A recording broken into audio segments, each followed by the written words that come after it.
माता कुंडलनी साधक को सब शक्तियाँ और सिद्धियाँ देती है।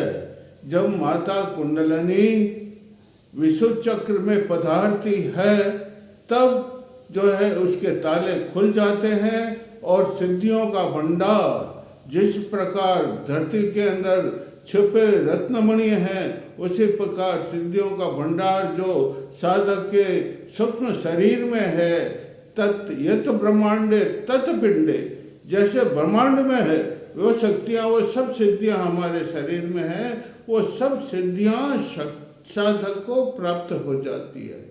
विशुद्ध का मतलब होता है शुद्ध। विशुद्ध का मतलब क्या होता है? ये हमारा मन है, मनश्चक्र मन के पास में है चंद्रमा, और चंद्रमा जिस प्रकार विशुद्ध होता है उसी प्रकार हमारा ये चक्र विशुद्ध साफ है। इसमें कंठ देश में है और उसके बाद में इसमें 16 पंखुड़ियाँ हैं इस कमल में, और 16 पंखुड़ियों के ऊपर ओम आम ईम ईम ओम ओम रिम रिम रिम रिम एम ऐ ओम औ अंग अ, ये जो है 16 स्वर इसके ऊपर अंकित है, 16 विद्याओं के प्रतीक है। ये आकाश मंडल है, नभोमंडल है, और इसका जो वाहन हाथी है, इसका गुण शब्द है, इसकी ज्ञानेंद्रियां ये स्रोत, और इसकी कर्मेंद्रियां ये वाणी है। पंचमुखी शिव इसके जो है वो देवता है। विशुद्ध चक्र का गुण शब्द है, और इसकी जो है विशुद्ध चक्र का ज्ञानेंद्रिय ये हमारा कान, ये हमारा कान है, और विशुद्ध चक्र की कर्मेंद्रियां हमारी वाणी है। इसके देवता है पंचमुखी शिव, और इसकी देवी है शाकिनी। कौन देवी इसकी? इसकी शाकिनी देवी है। हमें इसका ध्यान करने से सब सिद्धियाँ, जितनी भी सिद्धियाँ इस संसार में है, ये सब भौतिक सिद्धियाँ। कौन सी सिद्धियाँ? भौतिक सिद्धियाँ जितनी भी है सब साधक को प्राप्त हो जाती है। ये नवमंडल है भाई। कौन सा मंडल है? इसे नव, ये 5 तत्व है ना शरीर में, ये मूलाधार का पृथ्वी तत्व, जल तत्व, अग्नि तत्व और वायु तत्व, ये 5वां तत्व है। ये शरीर का शिरोमणि तत्व है। शरीर में 5 तत्व का शिरोमणि तत्व है। इसमें जो है नवो बीज है। कौन सा बीज है? कौन सा? ये 16 वर्ण है, और ये 16 वर्ण के अंदर जो है नवो बीज है। कौन सा बीज है? कैसा? नवो बीज जो है चतुर्भुजधारी है, श्वेत वर्ण है, और इसके अंक में, नवो बीज के अंक में मतलब गोद में हम नाम का जो है देवता रहता है। अर्धनाश परम देव शिव जिसे कहते हैं। श्वेत वर्ण, कैसे वर्ण? श्वेत वर्ण के शिव अकेले नहीं है, अपनी नारी के साथ अर्धनारीश्वर रूप है। इसके अंदर कौन सा रूप है? अर्धनारीश्वर योग। हम चक्र के अंदर अर्धनारीश्वर रूप में शिव और शक्ति दोनों विराजमान है। संयुक्त रूप से दोनों है। वाम भाग में तो शक्ति है और दक्षिण भाग में शिव है। इस प्रकार ये शिव अर्धनारीश्वर का स्वरूप इसमें प्रतीक है। ये देखो, इसमें हम जो है जपना चाहिए। क्या जपना चाहिए? सोहम मंत्र। कौन सा मंत्र? सोहम। सोहम, सोहम मंत्र ऐसा मंत्र है, सब मंत्रों का राजा जिसे कह सकते हैं। तू है वो मैं हूँ, मतलब जो भगवान है वो मैं हूँ। इससे सब सिद्धियाँ, जो भगवान जो है, आप भगवान स्वरूप बन जाते हैं। आप स्वयं है आत्म स्वरूप बन जाते हैं आप स्वयं, तो सिद्धियाँ तो आपको वर्ण करेगी। सब सिद्धियाँ और शक्तियाँ आपको, साधक को वर्ण कर लेती है, प्राप्त हो जाती है। इसके अंदर जो है शाकिनी नाम की शक्ति है जो श्वेत वर्ण है। कैसी? उसके पंचमुख है, अभय वादी, इसके हाथ में शस्त्र हैं, और इसका ध्यान, और ये नवो बीज इसका जप है भाई। जप मंत्रों का क्या करना चाहिए? इसमें जप करना चाहिए। क्या करना चाहिए? जप कई प्रकार के होते हैं, लेकिन जप जो योग एक ऐसा है जिसको जप करने से सब साधन सिद्धियां जिसे कहते हैं है? कौन सी सिद्धियां?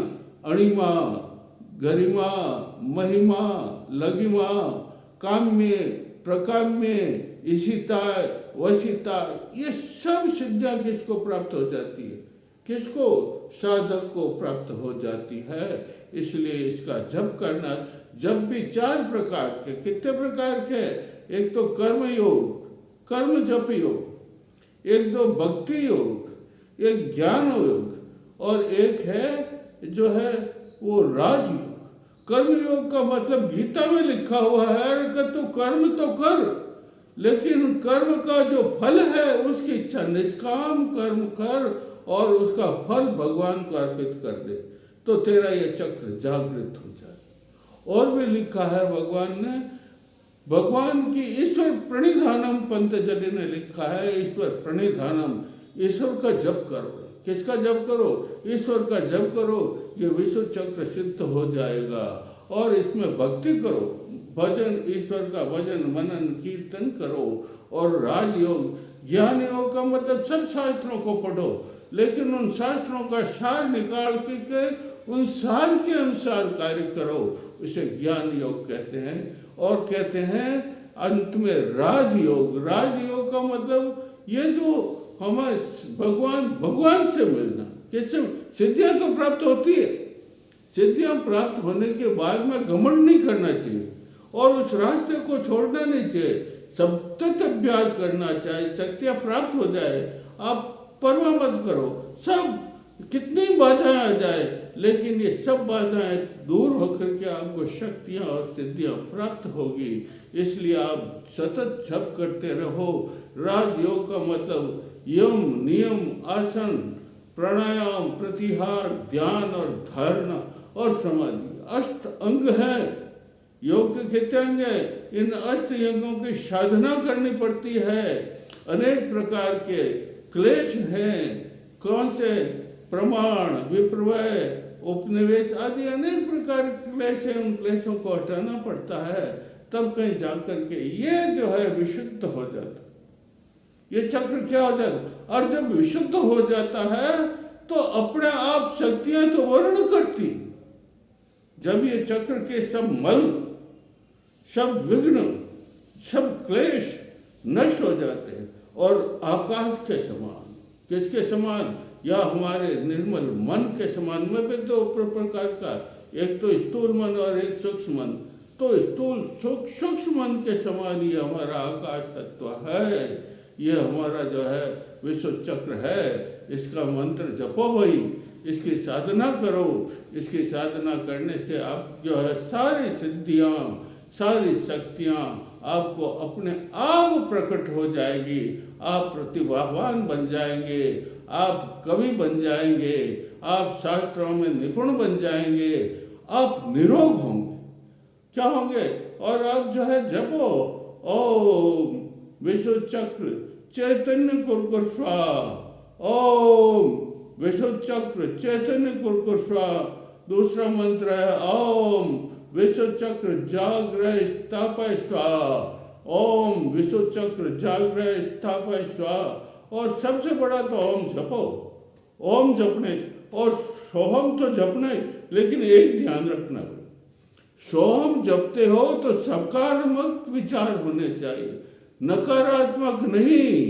अरे इसकी जब सिद्धि हो जाती सोहम मंत्र की, तो जो आपकी इच्छा होती है सामने प्रकट हो जाती। शक्तियां तो प्रकट होती है, सिद्धियां तो प्रकट होती है। आप अगर दुर्विचार है तो वो भी प्रकट हो जाए। इसलिए सकारात्मक विचार, कैसे विचार?